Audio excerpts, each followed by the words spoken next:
c'est le choix de l'Union européenne. Il vaut mieux que les gens se noient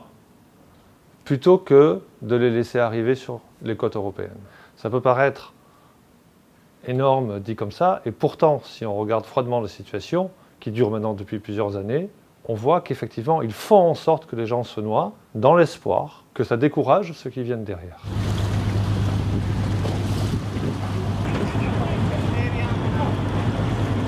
Officiellement, les capacités de secours ont été transférées aux gardes-côtes libyens,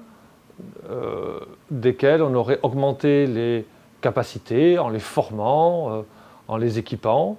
Mais en réalité, on voit bien que ça ne fonctionne pas, puisqu'il y a eu déjà cette année plus de 500 personnes minimum, celles dont on sait qu'elles se sont noyées. Or, beaucoup se noient sans que personne ne les voie. Et si MSF persiste à essayer de mobiliser des moyens de secours en mer, malgré qu'on sache que les autorités italiennes vont probablement arraisonner notre bateau dans pas longtemps, c'est parce qu'on pense qu'il est indispensable que la population européenne sache ce qu'il se passe. Les migrants qui sont secourus sont dans une situation physique et morale très grave, non seulement à cause de la traversée qu'ils sont en train de tenter, et souvent ils ont vu au cours de cette traversée des proches ou des gens qui étaient avec eux sur leur bateau se noyer ou mourir de soif ou de faim sur le bateau,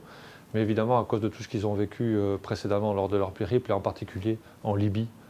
où il y a une entreprise générale de racket, d'extorsion via la torture et de détention illégale des migrants.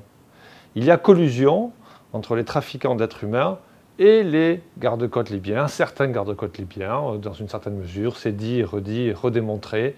dans ce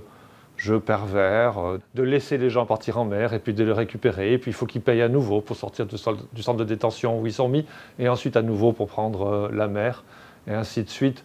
au mépris évidemment de leur vie, et c'est pour ça que beaucoup d'entre eux meurent. Donc on voit bien, même quand il n'y a pas des bateaux de secours des ONG, qu'il y a quand même beaucoup de traversées, puisqu'il y a beaucoup de gens qui se noient. Donc accuser les ambulances de créer les blessés, c'est absurde.